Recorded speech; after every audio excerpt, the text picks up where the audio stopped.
muraho neza ni Prince of Man muri Kikoms Rwanda.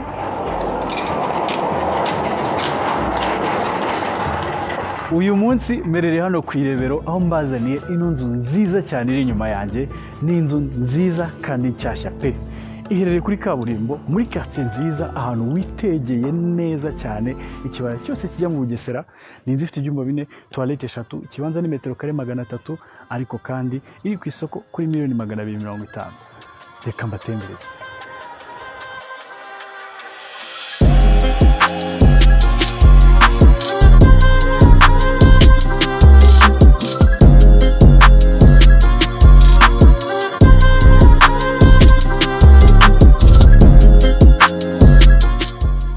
Nari mbabwiye iyi nzu iherereye kuri kaburimbo, iri ahantu heza, ahantu hafi ya Rebero Resort. Abahazi na quartier gashyashya k'amazu mashya gafite amakaburimbo nayo kuri kaburimbo, ariko kandi twayigeraho tukabona ko ikintu cya mbere ubona ari parking y'imodoka ebyiri ihagije ku modoka ebyiri, n'eshatu zakwiramo zegeranye ariko ebyiri zo zaba zisanzuye pe. Ku ruhande gato turafite akajardin gatoya. Iyi nzira cyari nshyashya, ibyatsi ntabwo birafata cyane ko turi no muki, urumva ko izuba ntabwo ribyoroheye, ariko uko bigaragara urabona ko uyu ari umwanya mwiza basize. Gusa mbere yuko tuzamuka reka twitegereze ino nzu nziza. Ni inzu yubatswe muri style igezweho yitwa modern contemporary, ariko kandi ifite amabara makeya. Urabona ko ni ibara ryerurutse risa nka coffee, tukagiramo umukara ku birahuri n'imiryango n'utuntu twose tw'utwaksa dusa umukara, ndetse n'irindi bara rijya gusa nk'imbaho turi busange ku nzugi ndetse no ku makaro yo hasi. Iyi nzu ni nziza pe, irasa neza, itanga ikaze, ariko kandi nitunagera no imbere murabona ko igifite ibintu byinshi cyane iguhishiye. Ka tuzamuke duciye kuri izi escalier. Ukizamuka ubona ko izi escalier nazo ntabwo zifite espace nini ku buryo zikuvuna ku mavi, zifite espace tubaze neza, ariko kandi n'amakaro zifite ameze nk'urubaho. Ukuvuga afite irangi ryiza, ni amakaro atanyerera niyo haba hariho amazi, bituma aba ari pratique.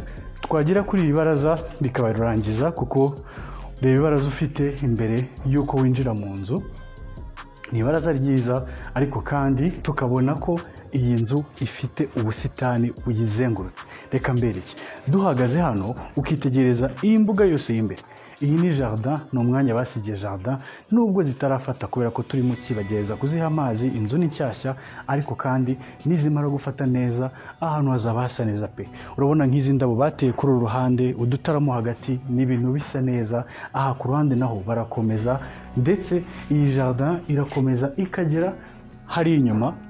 Ni ukuvuga iyi nzu izengurutswe na jardin saha gusa, kuko nitwambuka tukajya hirya mumurikiye gato turabona ko yaba hano imbere hari akajardin gafite itara riri hagati na hagati, ku buryo bitanga design isa neza isukuye. Twakomeza no kuri uru ruhande tukabona nanone ko jardin zirakomeza kugera n'inyuma mu gikari. Ni ukuvuga ntabwo uwayubatse yashyize amapave ahantu hose nk'uko dukunda kubibona. Nabyo ni byiza kuko bigira isuku, ahubwo yahaye umwanya w'ibyatsi ahantu hose hashoboka, kugira ngo iyi nzu mbese nimara gufata neza azaba ari inzu nziza iteretse mu byatsi, iteretse mu bwuzu, ifite ubuhumekero. Tugiye kwinjira muri iyi nzu. Tukiri hano hanze, ibintu bya mbere ubona nuko amadirishya yose n'imiryango bikoze muri aluminium, ntabwo ari ibyuma, ni aluminium kuva hasi kugera hejuru.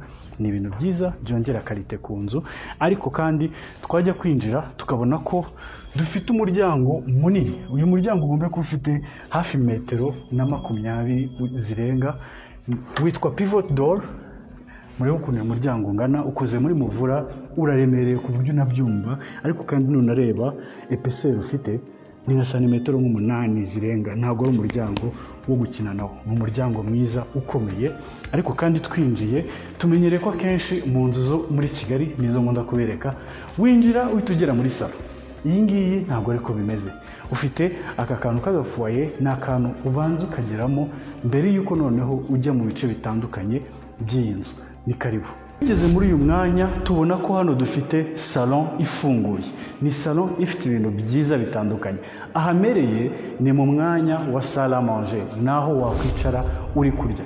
Ku ruhande rw'iburyo tuhafite igikoni gifunguye, ku ruhande rw'ibumoso dufite salon ya rurangiza. Ni mu ndebere no salon ifite double volume, umwanya munini cyane uhagije ahantu watereka sofa sets izo arizo zose zikaba zimeze nk'aho mbese zitahakwiriye, ariko kandi kubona n'ikintu gihari kugera kuri floor yo hejuru, ngira ngo kuva hano hasi kugera hariya hejuru harimo metero zigera nko ku 8, ukagira n'iki kirahuri cyiza kinini kinafunguka, ntabwo gifunze gusa, ni ukuvuga ntabwo gitanga urumuri gusa, ahubwo gitanga n'umwuka uri frais, gikoze cyose muri aluminium, uvuga ntabwo kiraremereye.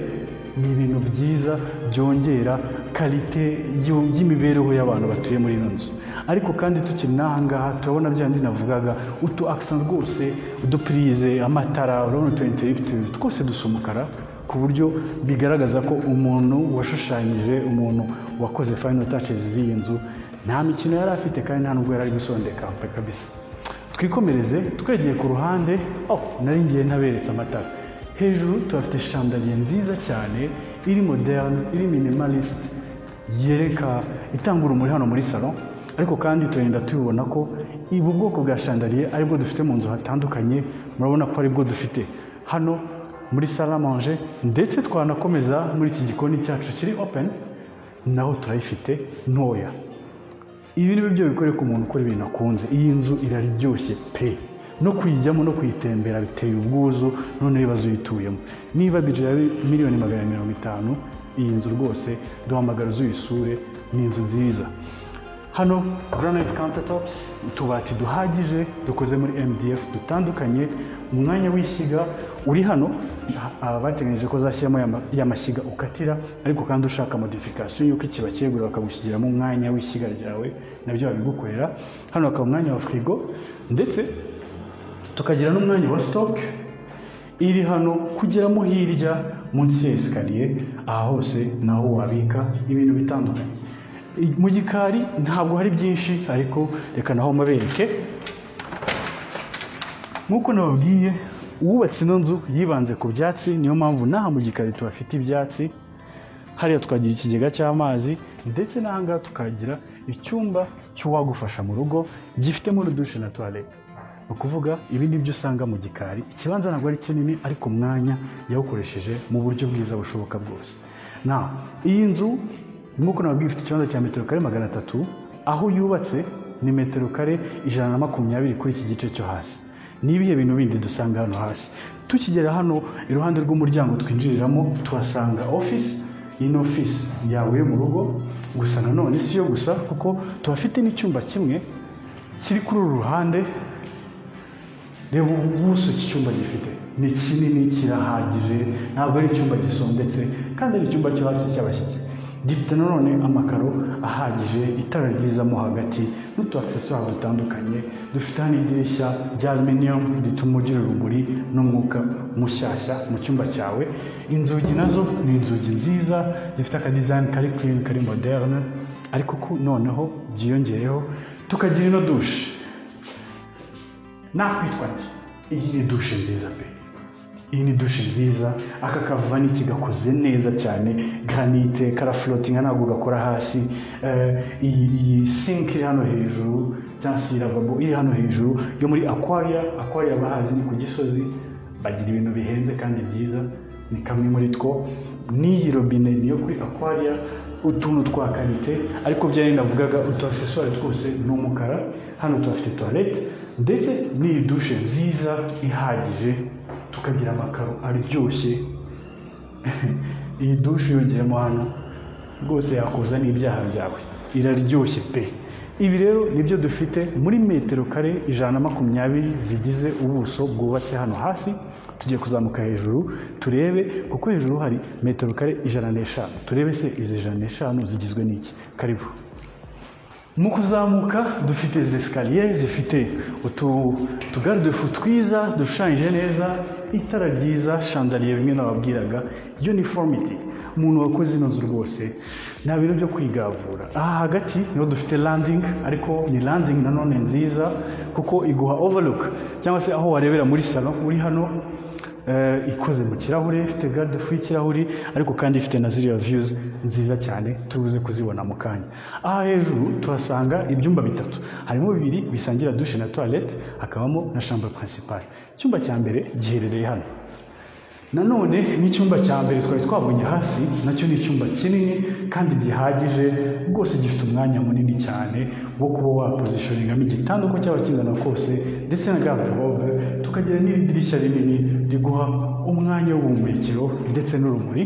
Icyumba cya gatatu kigaherera hano ku ruhande, aho naho dufite icyumba ni gitoya kuri kiriya twabonye, ariko kandi nacyo bitewe n'uko giteye ni icyumba kiri clean, ushobora gushyiramo igitanda gifite nka metero imwe na santimetero 60, ariko ugasigarana umwanya wo gushyiramo garde-robe n'ibindi bintu bitandukanye. Ibi byumba uko ari bibiri bisangira douche iherereye hano ku ruhande, nanone ni douche nziza. Aya makaro nayakunze kuko ari moderne, ari class, ni amakaro utabona mu nzu zitemberamo se, ni amakaro utabona mu nziza arizo zose. Ariko kandi irebe mu gitondo, aka ni ka kantu ubyutse mu gitondo niba ufite ibitotsi udafite na courage zo kujya mu kazi, ukaza uri kugwirirana, kwirebamo hano gusa bigukubita courage zo kujya gushaka kujya mu munsi wumva ufite imbaraga zo gutsinda. Ariko kandi nanone ya douche yoza ibyaha tuyifite hano, ni nziza cyane, iryoshye, isa neza, iri clean, bituma rwose uyu mwanya wo kogeramo nirurangiza.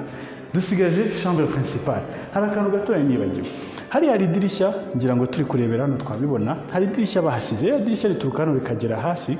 Akamaro kayo ni ukugira ngo ryongere urumuri hano mu gice cya escalier, ni ukuvuga ni haba ari ahantu hijimye, hariya nk'uko ubibona hariho umwanya wo gufunguka, ushobora kuhafungura akinjiramo umwuka kugira ngo ahantu habe hahumeka, n'akadetaye keza. Narwo kanariya dirishya kandi rikoze muri aluminium.